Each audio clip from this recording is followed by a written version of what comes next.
अस्सलाम वालेकुम नाज़रीन, आप देख रहे हैं प्रोग्राम दो टोक। मैं हूं किरण नाज। तकरीबन 10 महीने के तवील ट्रायल के बाद सानिया 9 मई के पहले केस का फैसला सुना दिया गया है। गुजरावाला की इंसदादे दहशतगर्दी अदालत ने कैट हमला केस में जुर्म साबित होने पर सुन्नी इत्तेहाद काउंसिल के MPA समेत 51 मुजरिमों को 5-5 साल कैद की सज़ा सुनाई है।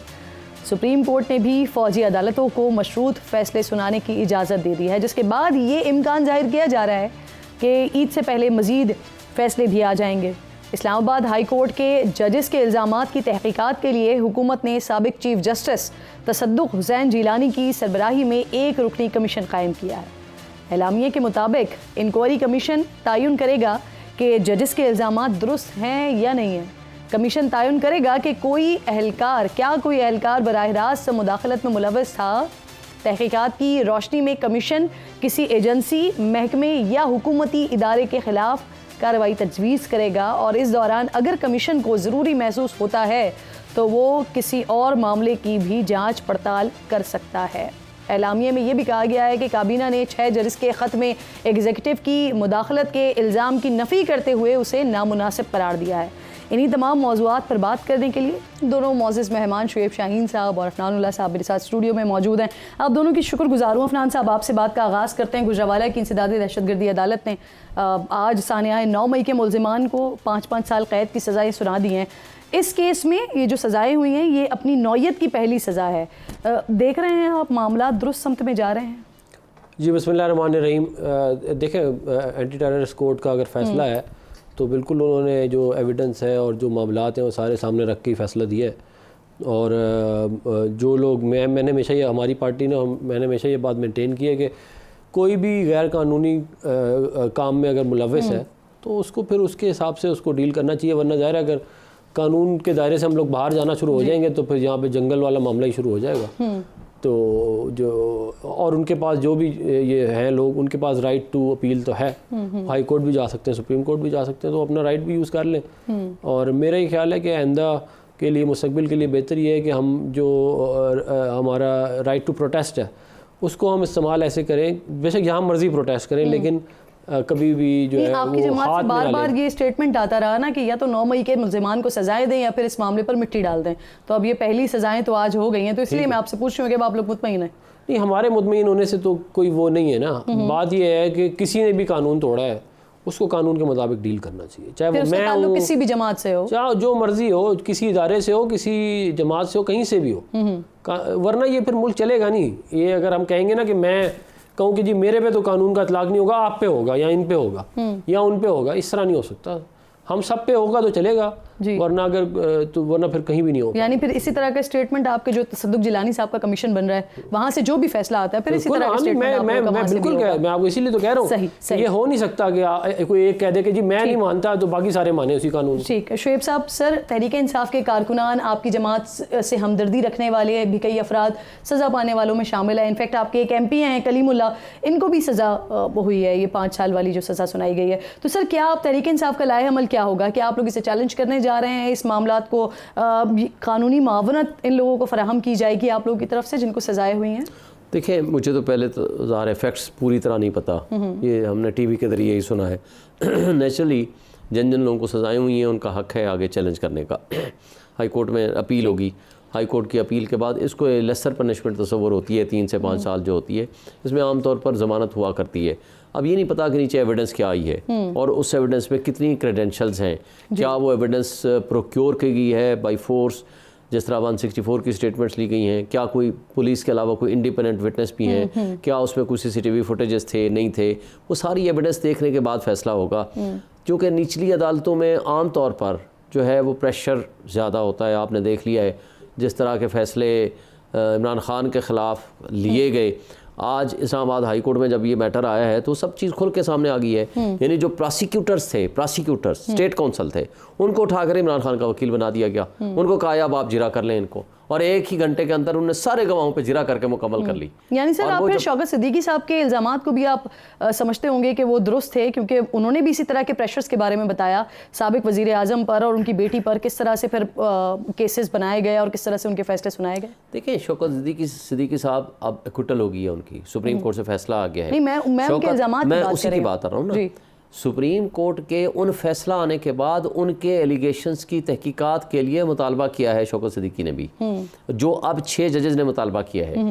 देखिए, इन तमाम इल्ज़ामात की तहकीकात होनी चाहिए।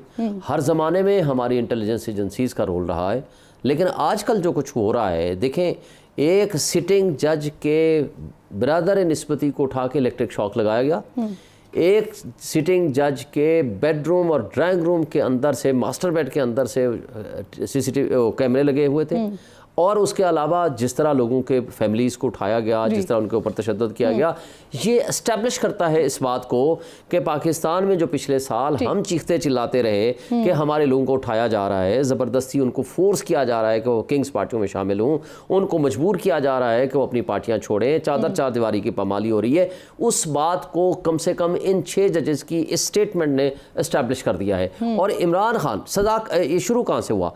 इमरान खान के ख़िलाफ़ फ़ैसला लेने से शुरू हुआ, और ये 9 मई का भी कोई मामला नहीं था, ये 30 मार्च को 2023 को वो केस था। शुरू तो फिर शौकत सिद्दीकी से हुआ ना, जिसका रेफरेंस फिर 6 जजेस ने भी दिया। देखिए, 6 जजेस ने फ़ैसला दिया उनके उस जजमेंट का, उस जजमेंट को, जिस जजमेंट के अंदर उन्होंने उसको बरी और ज़िम्मा करार दिया कि मेलाफाइडली और बदनीयती पे मबनी बुनियाद बनाकर कहा। नहीं, हम कब कह रहे हैं कि उनकी एलिगेशंस की तहकीकात ना कराएं, लेकिन जो आज हुआ है, जो हमारे साथ पिछले 1 साल में हुआ है, हम कहते हैं इनकी भी तहकीकात कराएं, उनकी भी तहकीकात कराएं। हम यही तो कह रहे हैं, जुडिशल कमीशन बनाएं और सर्विंग जजेस पे बनाएं। देखें, अगर सिटिंग जजेस के फैमिलीज को तहफ़्फ़ुज़ नहीं दे सकती हम तो क्या एक रिटायर्ड जज महफूज होगा इन चीज़ों से? क्या उसमें कैपेसिटी होगी? क्या उसके अंदर एम्पावरमेंट होगी? क्या वो इस तरह की तहकीकात कर पाएगा? सर मुझे याद करने दीजिए उन तमाम जजेस के हवाले से जिन पर शौकत सिद्दीकी साहब ने इल्ज़ामात लगाए थे, उनको बैठकर पाकिस्तान तहरीक इंसाफ के लोग, आपके अपने लोग बैठकर सपोर्ट किया करते थे अपनी दौरे हुकूमत में। मैं तो नहीं करता था, हम तो शौकत सिद्दीकी के साथ खड़े थे। आप तो चले, आप तो शामिल उसके बाद हुए ना, इमरान खान साहब करते थे। सुने ना, हम उस वक्त इमरान खान साहब ने कभी भी नहीं उनके साथ खड़े हुए। इमरान खान साहब का आज का स्टेटमेंट उठा लें, उस वक्त चीफ जस्टिस पता है कौन था इस्लामाबाद हाई कोर्ट का? जस्टिस मोहम्मद अनवर कासी, जिसके खिलाफ मैंने 5 साल मूवमेंट चलाई है, गो कासी गो की मूवमेंट चलाई है। हमने कहा है कि वो करप्ट भी था, हमने कहा है कि वो डिसऑनेस्ट भी था, हमने कहा है वो फेवरेटिज्म भी था। नहीं हो रही है, जिन इदारों के एहलकारों के ऊपर इल्जामात जजेस की जानिब से या शौकत सिद्दीकी साहब की जानिब से लगाए गए, उन तक को बैठकर टीवी प्रोग्राम्स में, टीवी पर बैठकर प्रेस कॉन्फ्रेंसेस में बाकायदा डिफेंड करते रहे। आज शर्मिंदगी है फिर उस पर। मैं तो कह रहा हूँ कि हम तो उसके साथ खड़े थे, हम तो कल भी खड़े थे। हमारा हामिद खान, सर आज आप दूसरी साइड पे खड़े हैं, कल आप दूसरी साइड पे खड़े हैं। उस दिन भी हामिद खान साहब पहले दिन से इनका वकील है। हामिद खान साहब हमारे प्रोफेशनल ग्रुप का लीडर है, पीटीआई का भी वो लीडर है, और वो इस वक्त हमारे सेनेटर भी मुंतखब हो गए हैं, और इस केस को 2018 से लेकर आज तक हामिद खान ने लड़ा है। और दूसरी बात, एक बात और ये वही हामिद खान साहब हैं कि जब तक इख्तिदार में रहे वो साइड पर रहे। ठीक बात है, प्रिंसिपल स्टैंड होता है बंदे का, और उन्होंने अगर कहीं एतराज़ किया है तो खुल के किया है। अगर किसी के कोई एक ऑफिशियल नहीं सर, आपके वजीर इत्तलात जो थे ना, वो हामिद खान साहब भी थे, जिनके खिलाफ पूरी मीडिया के ऊपर बयान देते थे हामिद खान साहब के। तो आज वो किधर है? आज वो पार्टी में किधर हैं? वही तो मैं कह रही हूँ कि आज उनसे माफी मंगवाएं। वजीर इत्तलात साइड पर है, हामिद खान साहब आपके साथ हैं, उस वक्त थे और वक्त ने साबित किया वो गलत थे। तो आज वो किधर हैं? आज वो पीटीआई का हिस्सा नहीं है, लिहाजा उनके किसी अमाल का हम क्यों वो भुगते? सर इमरान खान ने उन्हें इमरान खान ने हमेशा फिर इमरान खान साहब भी माफी मांगे। Imran Khan is the person कि जिसने हमेशा सर उन्होंने ही ओहदे दिए जी। आज इमरान खान वो पर्सनालिटी है जिसके ऊपर पूरा पाकिस्तान उनके पीछे खड़ा है। सर मैं तो सादा सी बात कर रही हूँ, जिन ओहदों की बात हो रही है वो इमरान खान साहब ने ओहदे दिए थे। ओहदों की बात है, इमरान खान का अपना स्टेटमेंट है। ये एक एंकर के साथ अगर आप वो कहेंगे तो मैं आपको वीडियो भी भेज दूंगा, जिसमें वो ये कह रहे हैं कि शौकत सिद्दीकी साहब को क्या ज़रूरत है ये करने की, बहुत अच्छा तो मुल्क चल रहा है, निज़ाम, इसमें इस तरह के इल्ज़ाम क्यों लगाने चाहिए। ये मैं आपको अभी वीडियो भेजे तो मैंने खुद सुनी है वीडियो, ये और अभी सुनी है तो 1 दिन पहले। और उसके ऊपर बात ये है कि देखिए, मैं ये जो बात कर रहे हैं, नहीं खातून एंकर थी, ये मेरा नाम नहीं आ रहा जहन में, ये 92 पे होती थी पहले, जो फरिया इदरीस की बात, फरिया इदरीस साहिबा के साथ प्रोग्राम था उनका। तो बात ये है कि शोएब शाहीन साहब बात ठीक कर रहे हैं कि जो है उस वक्त भी जिन्होंने मलाइन किया वो गलत था। ये सिर्फ ये है कि इमरान खान भी उनमें शामिल थे। अब बात ये है कि अगर हम एक प्रिंसिपल स्टैंड लेंगे ना सारे के सारे, तो सबके लिए अच्छा है। सही। क्योंकि इवेंचुअली सबने ही फिर रगड़े में आना होता है। घूम अब ये बात इतना सीख लेना चाहिए कि फिर रगड़ा किसी ना किसी टाइम आपको लग जाएगा, मुझे लग जाएगा, कभी नहीं लग रहा कल को, आज इनको लग रहा है कल को हमें लग जाएगा। बात ये है कि हम एक ये प्रिंसिपल बना लें कि जी अदलिया की आज़ादी जो है वो पैरामाउंट है इस मुल्क के लिए, उनकी सेफ्टी पैरामाउंट है। अगर वो फैसले देते हुए उनको ये डर रहे होंगे तो वो क्या फैसला देंगे? बिल्कुल मैं तो वो देखिए उनकी इंडिपेंडेंस ऑफ जुडिशरी वो कॉन्सेप्ट है जो हमारे इस्लाम का और मॉडर्न वर्ल्ड का एक्सेप्टेड एक प्रिंसिपल है। और कोई भी मुआशरा निज़ाम इंसाफ की बेहतरी के बगैर ना वो जिंदा, इवन उसकी एग्जिस्टेंस एट स्टेक हो जाता है। कि जो एक रुकनी कमीशन बनाया गया है वो आप लोग तस्लीम नहीं कर रहे हैं, जो तसद्दुक जिलानी जो सरबराही करेंगे जिसमें, मैं आपको बताऊं तो फिर आपके पास ऑप्शन क्या है? ये आप तजवीज़ क्या देंगे? कल भी इनफैक्ट प्रोग्राम में डिस्कशन हो रही थी तो पीटीआई वालों से PMLN और पीपल्स पार्टी वाले पूछ रहे हैं कि फिर आप लोग कोई तजवीज़ दे दें, आप लोग बता दें। मैं तजवीज़ देता हूँ। पहली बात तो यह है कि हमारे लिए एक बात बता दूँ, तसद्दुक जिलानी साहब निहायत ही काबिल एहतराम शख्सियत है, उनके एहतराम में कोई कमी बेशी नहीं है, तो फिर और बड़े ऑनरेबल रिस्पेक्टेबल है। देखें सिटिंग जजेस का जब मसला आएगा ना, एक रिटायर्ड जज इन मसाइल को हल नहीं कर सकता है। हमने आज़ाद अदलिया के लिए ये मस्ट है, प्रपोजल ये है, फुल कोर्ट बैठे, तमाम मुल्ज़मान को भी बुलाए और वो जो कंप्लेनेंट्स हैं उनको भी बुलाए और वंस फॉर ऑल इस इशू को सेटल डाउन करे। कोई भी आप इस तरह के रिटायर्ड जजेस की सरबराही में कमीशन बनाएंगे तो इस इशू को अंडर द कारपेट डालने के अलावा और कुछ भी नहीं है। इसका नुकसान क्या होता है, जब आपके पास ये जब कभी रिकमेंडेशंस आएंगी वो रिकमेंडेशंस जाएंगी कैबिनेट के, फेडरल गवर्नमेंट के पास, फेडरल गवर्नमेंट चाहे उसको पब्लिश करे चाहे उसको ना करे, उसके बाद ये इशू हशप होना है, ख़त्म हो जाना है। उसका हमने एक हल सोचा है कि अब हम तंजीमों की तरफ से जो बार एसोसिएशंस हैं उनकी तरफ से इंशाल्लाह हम 184(3) की पटिशंस फाइल कर रहे हैं सुप्रीम कोर्ट में। हम उनको ये रिक्वेस्ट करेंगे कि फुल कोर्ट बैठे, इन चीज़ों से बालातर निकले कि आज किसकी हुकूमत है, कल किसकी थी, परसों किसकी होगी। एक दफ़ा अदलिया को आज़ाद करें। करने के लिए कौन कौन सी बार्स हैं जो साथ होंगे आपके? इंशाल्लाह लाहौर हाई कोर्ट बार तो हमारी उसको लीडिंग रोल होगा, और उसके अलावा हम कोशिश कर रहे हैं पूरे पाकिस्तान की बार एसोसिएशंस इसमें साथ खड़ी हूँ। It should be non political, it should be by the elected representatives of the bar, ताकि वंस फॉर ऑल ये अदलिया की आज़ादी का क्वेश्चन हम फाइनली और अभी यकीन दहानी आपके पास सिर्फ लाहौर बार एसोसिएशन नहीं, हम बहुत सारी बातों से राब्ते में हैं और बहुत सारे लोगों ने हमसे राब्ता भी किया है। तो हम कोशिश कर रहे हैं कि पूरे पाकिस्तान की बार काउंसिल्स और बार एसोसिएशंस मुत्तहिद होकर इस पे तहरीक भी चलाएं और पटिशन इस वन पॉइंट एजेंडा पे पटिशन भी चलाएं और अदलिया की आज़ादी को यकीनी बनाएं। बिल्कुल ठीक है। अफरान साहब आप ऐड कर लीजिएगा, सवाल भी साथ साथ ले लें। सर इसका मीटिंग हो गई, एलामिया भी आ गया, एलामिया में कहा भी गया कि किसी को भी मुदाखलत करने की इजाज़त नहीं होगी, लेकिन साथ ही जो एलामिया आया उसमें कैबिनेट ने 6 जज के जो खत में एग्जीक्यूटिव की मुदाखलत का इल्ज़ाम है उसको नामुनासिब करार दिया है, यानी हुकूमत इन इल्ज़ामात को दुरुस्ती नहीं समझती। तो सर पहले इंक्वायरी हो लेने देते, फिर उसके बाद इस तरह का स्टेटमेंट कैबिनेट की तरफ से आ जाता, ज़्यादा बेहतर नहीं होता? नहीं, हमने तो उसके अंदर ये कहा है कि हम एक पाकिस्तान इंक्वायरी एक्ट के थ्रू जो है वो एक इंक्वायरी कमीशन पे बना रहे हैं, लेकिन जो इल्ज़ामात लगाए गए हैं उसको ही आप लोग नामुनासिब कह रहे हैं ना? नहीं, वो चले, वो तो अब इंक्वायरी जब होगी तो अगर फ़र्ज़ करें वो इंक्वायरी जब कंडक्ट होकर जो उसका रिजल्ट आएगा तो पता चल जाएगा हम ठीक मुनासिब सही समझ रहे थे कि गलत समझ रहे थे, वो भी सबके सामने आ जाएगा ना। अब बात ये शुएब शाहीन साहब जो बात कर रहे हैं इसमें एक बहुत बुनियादी प्रॉब्लम है, मैं इसलिए उसको आइडेंटिफाई करना चाहता हूँ। जब आप ये कहते हैं कि सुप्रीम कोर्ट के जो जजेज़ हैं वो बैठ के इसके ऊपर फैसला दें, उसका नुकसान क्या है? आपने राइट टू अपील ख़त्म कर दिया, ये काम मसला पनामा में हो चुका है पहले। आप इस तरह हर मामला सुप्रीम कोर्ट ना लेके जाएं, उसका जो ड्यू कोर्स है उसके ऊपर जाने दें उसको। पाकिस्तान के अंदर एक कानून मौजूद है, एक एक्ट मौजूद है जिसके अंदर जो जज होगा उसके बाद हाई कोर्ट की पावर होगी, वो किसी को समन कर सकता है, वो पुलिस को एंगेज कर सकता है, वो एविडेंस कलेक्ट करा सकता है, वो पूरी की पूरी अपनी एक समझ लें कोर्ट की हेयरिंग होगी जो जज होगा, तो उसके ऊपर वो बैठ के अपनी इंक्वायरी कंडक्ट करे और जब इंक्वायरी का जो रिजल्ट हो वो उसको प्रेजेंट कर दे। अच्छा, उसके बाद फर्ज करें कि ये जो आइडेंटिफाई कर रहे हैं शुएब साहब के वो वाले मसाइल हो तो फिर ठीक, फिर इनका केस बनता है। अभी इनका केस नहीं बनता क्योंकि उसके बाद ये हो सकता है कि जी वो इनिशिएट कर सकते हैं क्रिमिनल प्रोसीडिंग्स, ठीक है ना। ये अगर रिजल्ट आ गया कि ये 4 बंदे हैं जिन्होंने जो है वो ये कानून तोड़ा है तो वो क्रिमिनल प्रोसीडिंग स्टार्ट कर देंगे और फिर एक प्रोसेस के थ्रू वो, अगर आप इस तरह जंप करेंगे ना तो वो फिर उसका मसला फिर होगा कि कुछ अरसे बाद फिर लोग कहेंगे नहीं सर आप लोग नामुनासिब समझते हैं इंक्वायरी से पहले ही उन इल्जामात को? हम इंक्वायरी के ऊपर जो भी मामला आएगा हम उसे तस्लीम करेंगे, बिल्कुल ठीक है। और एक आखिरी बात देखिए, तसद्दुक जिलानी साहब बहुत, उनका अच्छा रेप्यूटेशन है और पीटीआई ने उनको नॉमिनेट किया था as caretaker prime minister के लिए 2018 में। तो वो क्या ऐसे आदमी नहीं है कि कोई, तो वो जो भी इंक्वायरी कंडक्ट करेंगे भी कर चुकी है, बिल्कुल वो जो भी इंक्वायरी कंडक्ट करेंगे वो बिल्कुल मेरिट पे करेंगे।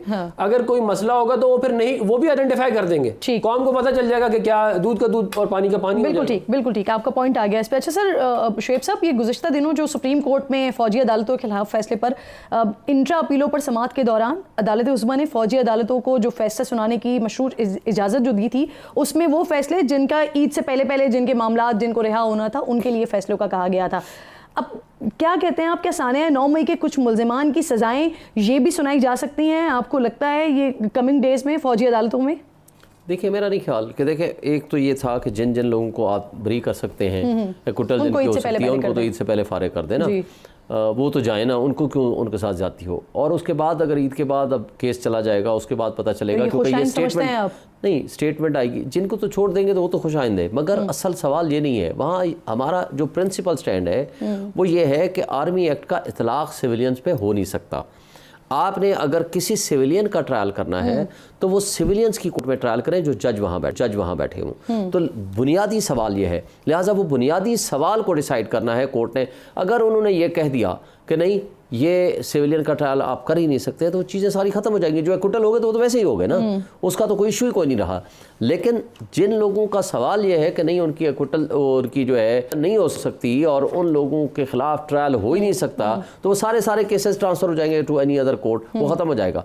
लेकिन अगर ये सब उन्होंने कह दिया कि नहीं आप ट्रायल कर सकते हैं, तो फिर दूसरी तरफ आएगी बात कि 3 साल की से ज़्यादा सज़ा नहीं दे सकते, क्योंकि अटॉर्नी जनरल लिख के दे चुके हैं। दूसरी बात आएगी कि फिर 1 साल जो जेल में रह चुके हैं, तो बाकी जो टाइम होगा वो फिर सिविल वो जो आम अदालत जेलें हैं उनके पास भेज के तो उनको सज़ाएं पूरी होंगी। सर एक और मामला भी जी कर लीजिए। जो ATC का जो फैसला है वो हमेशा वो उसका मेरिट जो है वो हमेशा, और उसकी एक्सेप्टेबिलिटी हमेशा ज़्यादा होगी कंपेयर टू अगर आप उसको मिलिट्री कोर्ट में चलाएंगे। सिविलियन की बात कर रहा हूँ, अगर जो मिलिट्री का वो तो ज़ाहिर उसमें ही चलेगा। तो मेरा ख्याल है बेहतर ये है कि, और ATC बड़ा खौफनाक कानून है, मतलब वो बड़ा सख्त कानून है, उसमें एंटी टेररिज्म की दफ़ात आप पढ़े जाके। तो मेरा ख्याल है कि बेहतर ये है कि जो मामला ATC से हो सकते हैं उनको उधर से उधर किया जाए, ताकि वरना फिर होगा ये कि कल को फिर वो उसकी अपील में वो उड़ेंगे केसेस, तो फिर वो और मसाइल होंगे। बेहतर ये कि आप एविडेंस सारा पूरा करें। आप जो है वो फौजी अदालतों में सिविलियंस के ट्रायल की मुखालिफत करते हैं आप भी? देखिए मैं ये समझता हूँ कि जो है बेहतर ये है कि आप ATC में का, मेरा अपना ये ख्याल है कि आप उसकी वजह ये है कि फिर प्रॉब्लम आएगी कि लोग कहेंगे कि देखें जी आपने सिविलियन को क्यों ट्रायल कर दिया उधर। और ATC का कानून बड़ा सख्त कानून है, मुझे ये भी समझ नहीं आती है हुकूमत जो इसे डिफेंड कर रही है फिर वो गलत कर रही है। नहीं, मैं तो ये अपनी ज़ाती राय दे रहा हूँ आपको। सही, इसी से मैं मिलाते हुए आपसे पूछ रही हूँ ना कि अगर फिर हुकूमत करेगी, आपकी ज़ाती राय? ये मेरी अपनी ज़ाती राय, मैंने ज़ाहिर अब ये केस टू केस देख, वो ये कहते हैं, तो दूसरी राय वो भी मैं आपको दे देता हूँ कि जो लोग उस पर हमले करने में इन्वॉल्व हैं, जो उनकी तनसीबात पे वो उनके कानून के दायरे के अंदर आते हैं। मैं कोई लीगल एक्सपर्ट नहीं हूँ, मैं आपको सियासी बात बता रहा हूँ, मैं आपको सियासी बात बता रहा हूँ कि ATC जो है वो बेहतर होगा जो है सबके लिए। मेरा अपना ये ख्याल है, सियासी पॉइंट। सर मैं आखिर में मुझे मुख्तसर बताइएगा, ये पहले वज़ीर ख़ारजा इसहाक़ डार साहब ने भारत से तिजारत की बहाली के हवाले से बात की। अब वफाकी कैबिनेट के दूसरे वज़ीर हैं कैसर शेख साहब, ये भी कह रहे हैं कि आवाम के फ़ायदे के लिए भारत से तिजारत होनी चाहिए। गुज़िश्ता दौर में जब इस तरह की बात होती थी तो आप लोग कहते थे कि आपकी जमात के लोग ये एतराज़ किया करते थे कि इसे कश्मीर कॉज पर कॉम्प्रोमाइज़ किया जा रहा है। तो इस वक्त जो आप लोगों की तरफ से हो रहा है, फिर क्या कहेंगे, इसे सियासी मकसद के लिए नहीं हो रहा? और फिर ऐसे इंपॉर्टेंट टाइम में कि जब वहाँ पर होने जा रहे हैं इलेक्शंस, तो आप समझते हैं कि भारत इस चीज़ में अपनी इन्वॉल्वमेंट शो करेगा? देखिए इसमें दो इसके पहलू हैं। एक तो पहलू ये है कि 65 तक आपकी ट्रेड उनके साथ होती थी और मसला कश्मीर भी वहीं का वहीं था। फिर जब ज़रा जंगें हुई और उसके बाद जो भी मामलात हुए फिर वो ट्रेड ख़त्म हो गई। ये हमें फ़ायदा होगा, अगर हम ट्रेड करेंगे हमें फ़ायदा होगा। और आप ये ज़हन में रखें कि तकरीबन 100 अरब डॉलर की या इससे भी ज़्यादा की ट्रेड इस वक्त चाइना और इंडिया करता है। हालांकि उनका बॉर्डर डिस्प्यूट हमारे डिस्प्यूट का बड़ा है, कई गुना बड़ा है, तकरीबन सारा बॉर्डर ही डिस्प्यूटेड है। तो ट्रेड मेरा ख्याल है हमें करना चाहिए अपने, और कश्मीर कॉज पे कॉम्प्रोमाइज़ भी नहीं करना चाहिए। हमें अक्लमंदी से और फहम से चलना चाहिए ना। हमें ये अगर वही चीज़ जो कंटेनर हमने दुबई से खरीदना है, ये लंबी डिबेट है, मेरे अपने भी बहुत सारे एतराज़ात हैं इस पर, लेकिन अब मेरे पास वक्त बिल्कुल ख़त्म हो रहा है। मुझे आखिरी सर इस पर एक कमेंट कीजिएगा, मैंने आगे जाना है। देखिए मेरा ख्याल है कि एक बात तय हो गई थी कि जब तक कश्मीर इशू के ऊपर जो उनकी ओरिजिनल पोजीशन ही बहाल जब तक ना करे इंडिया, इस स्टेज पे उनके साथ एक बात गवर्नमेंट लेवल पे, रियासत की सतह पे एक तय हो गई कि उनके साथ ट्रेड नहीं हो सकती, तो मेरा ख्याल नहीं होनी चाहिए। और फिर आपने देखा कि जब इसहाक डार ने ये बात की तो अगले दिन इंडिया की तरफ से आ गया कि हम आपसे ट्रेड नहीं कर रहे, या पता नहीं कोई इस तरह की कोई स्टेटमेंट आ गई। तो बजाय इस बात के कि आप ऐसी स्टेटमेंट दें जिससे आपको सुबकी हो और आपकी डिसरिस्पेक्ट हो इंटरनेशनल लेवल पे, मेरा ख्याल है इस तरह की कोई स्टेटमेंट देनी नहीं चाहिए। ठीक ठीक, बहुत बहुत शुक्रिया आपका। आप दोनों मेहमान मेरे साथ मौजूद हैं। कमर ज़मान कायरा साहब भी पाकिस्तान पीपल्स पार्टी से ज्वाइन कर चुके हैं।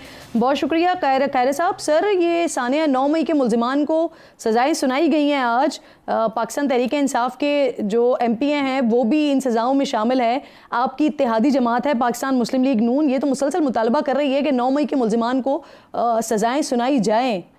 आप कैसे देखते हैं सर पीपल्स पार्टी बहैसियत है?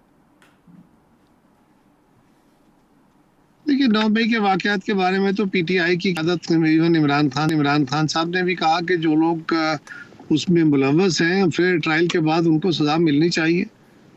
तो ये तो कोई चंबे वाली बात नहीं है। अगर उनको सज़ाएं सुनाई गई हैं तो खान साहब का भी यही तकाजा है। रही बात कि मिलिट्री कोर्ट में ट्रायल हो रहा है, तो मिलिट्री कोर्ट का केस अभी अदालत में चल रहा है। वो मेरे और आपके इस प्रोग्राम में बैठे हुए तो सेटल हो नहीं जाएगा। अगर उनको सजाएं सुनाने का इख्तियार दे दिया गया है कि कुछ अरसे के लिए, यानी आप ट्रायल रोक के ना बैठे रहे, जिन लोगों को ज़्यादा सख्त सजाएं नहीं है उनको केस सुना लिए जाएं, और बाकी जो subject to validation of the supreme court judgment ही होगा, कि बाकी चीज़ तो नहीं होगी। तो मामला सिर्फ हुकूमत या फौज के पास नहीं है, बल्कि अब तो सुप्रीम कोर्ट के पास है। मेरे ख्याल से सुप्रीम कोर्ट के फैसले का इंतजार कर लेते ज़्यादा बेहतर है। अच्छा कायरा साहब, सुप्रीम कोर्ट ने सर फौजी अदालतों को मशरूत फैसले तो सुनाने की इजाज़त दी ना, जिसके बाद कहा जा रहा है कि ईद से पहले जो है वो मजीद फैसले आने वाले हैं। सर, आप लोगों का फौजी अदालतों के हवाले से एक बड़ा वाज़ेह तौर पर मौक़िफ़ रहा है, तो आप इसको कैसे देख रहे हैं? फिर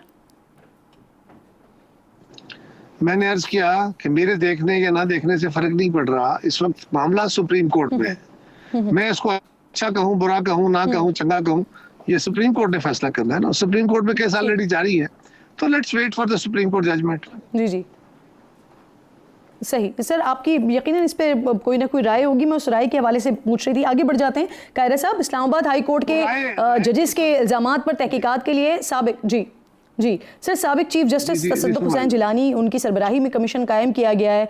वकला तंजीमों ने इसको मुस्तरद किया है। PTI इसको चैलेंज करने जा रही है, कह रही है कि हम इस पर पटिशन करेंगे और बाकायदा तौर पर जो तमाम बार्स एसोसिएशन है वो भी इस पर इनके साथ मौजूद होंगे, इस पर एहतजाज वगैरह भी होगा।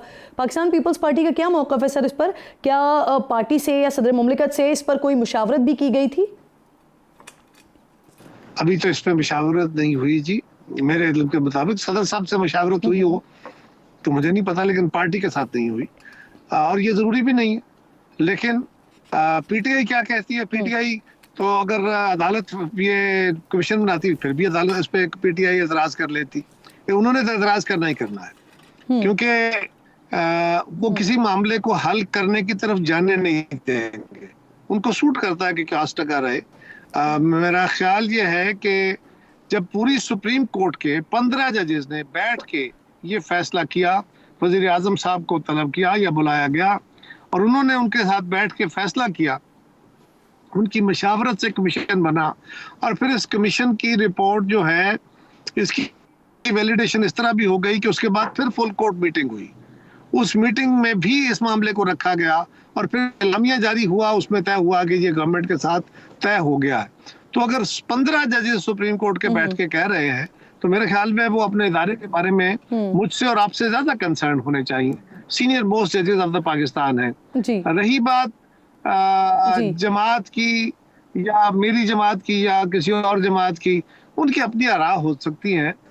कमीशन के लिए इंक्वायरी कमीशन नहीं करनी है, सुप्रीम भी कमीशन मुकर्रर कर दी, तो उसके पास भी इसी एक्ट के तहत ही कमीशन बनना था, और कोई जरिया तो नहीं था। सुप्रीम कोर्ट खुद इन्वेस्टिगेशन नहीं कर सकती, इन्वेस्टिगेटर खुद अपने तौर पे जजमेंट नहीं दे सकता। ये बड़े मामला ऐसे हैं जिनको देखने की जरूरत है। ये लीगली बिल्कुल दुरुस्त फैसला है कमीशन बनाने का। सही, बिल्कुल ठीक है सर। थोड़ा सेनेट इलेक्शन पर भी आपसे बात करना चाह रही हूँ। पंजाब में सेनेट की 7 नशिस्तों पर उम्मीदवार जो हैं वो बिला मुकाबला मुंतखब हुए हैं। ख़वातीन और टेक्नोक्रेट्स की सीटों पर अब मुकाबला होगा। आपने और नून लीग दोनों ने अपने अपने उम्मीदवार यहाँ पर नामजद किए हैं। सर, तय क्या पाया है, हतमी उम्मीदवार कौन होगा? अब मेरे इल्म में नहीं है, नहीं मेरे इल्म में नहीं है, क्योंकि मैं उस कमेटी का हिस्सा नहीं हूँ। मैं कि इसके ऊपर कोई फैसला हुआ क्या हुआ। सही। अच्छा सर, कल कुन्नी साहब मेरे पास मौजूद थे प्रोग्राम में, वो कह रहे थे कि खैबर पख्तूनख्वा से आप बड़ा सरप्राइज़ देने जा रहे हैं, 5 सेनेटर्स मुंतखब करवाने जा रहे हैं।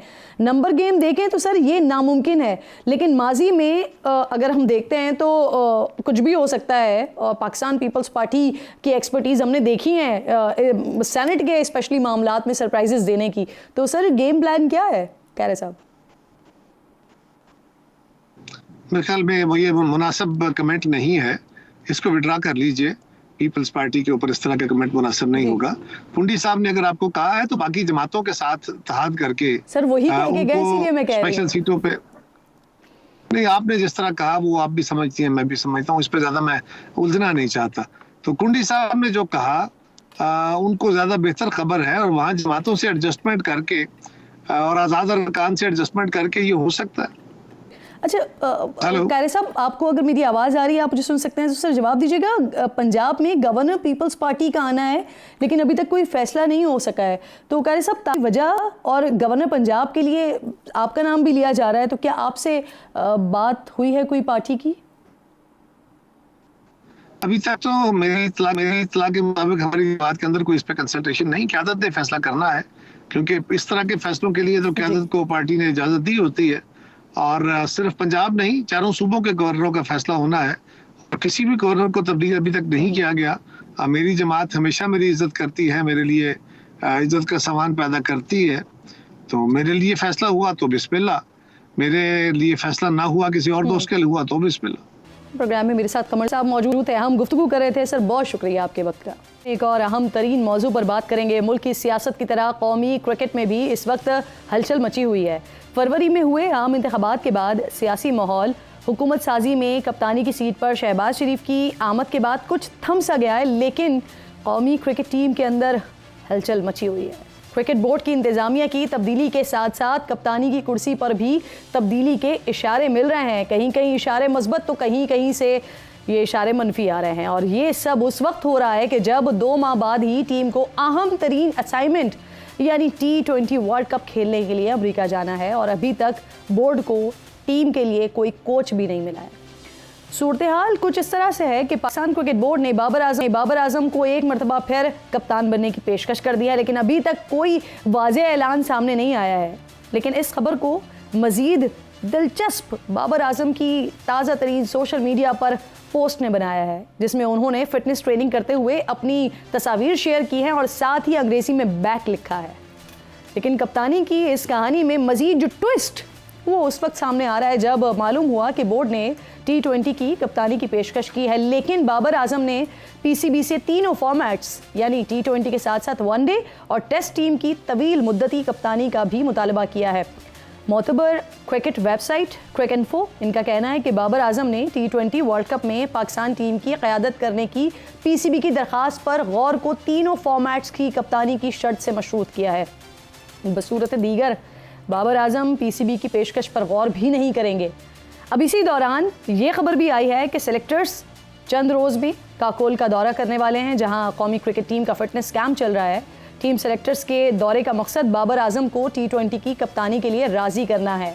बाबर आजम को तीनों फॉर्मेट की कप्तानी मिलती है या नहीं, ये तो चलें बात की बात है। फ़िलहाल तो T20 कप्तान शाहीन आफरीदी की नाराज़गी की खबरें आ रही हैं। समा को बताया है ज़राए ने कि T20 क्रिकेट टीम के कप्तान शाहीन आफरीदी को PCB ने कप्तानी की तब्दीली के फैसले से आगाह किया, लेकिन शाहीन आफरीदी ने PCB हुकाम से इस फैसले के पीछे वजूहात बताने का सवाल खड़ा कर दिया है, जिसका PCB की तरफ से शाहीन को कोई तसल्ली बख्श जवाब नहीं दिया जा सका। ये इंतहाई आम है नाज़रीन। वर्ल्ड कप T20 जैसे अहम तरीन टूर्नामेंट में खिलाड़ियों के दरमियान मसाइल खड़े हो सकते हैं जो किसी भी सूरत टीम की कारकर्दगी के लिए अच्छे नहीं होंगे। मुस्तकबिल के मसाइल से बचने के लिए पाकिस्तान क्रिकेट बोर्ड को कप्तानी के मामलात पर नए और हटाए जाने वाले दोनों कैप्टन्स को एतमाद में लेना ज़रूरी होगा। दूसरी तरफ मामला है कोचेस की तैनाती का, जिनकी तलाश के लिए पीसीबी ने इश्तिहार दिया है। इश्तिहार में वाइट बॉल हेड कोच और रेड बॉल हेड कोच के लिए दरखास्तें तलब की गई हैं। खबरें ऐसी हैं कि वाइट बॉल के लिए गैरी क्रिस्टन और रेड बॉल के लिए जेसन ग्लेप्सी से मामलात तय पाने के कौवी इम्कानात नज़र आ रहे हैं। उम्मीद है कि Pakistan cricket board chairman Mohsin Naqvi की सरबराही में कप्तानी और कोचिंग के मामलात खुश असलूबी से जल्द तय कर लेगा और जून में जो T20 वर्ल्ड कप और इससे पहले 18 अप्रैल से न्यूजीलैंड के खिलाफ होम T20 सीरीज़ में टीम इन मसाइल की तरफ जाने के बजाय अपनी तवज्जो जो है वो बेहतरीन कारकर्दगी पर रखे और फिर कौम को इससे अच्छी खबरें मिलें। एक और तरीन बात करूंगी ब्रेक के बाद।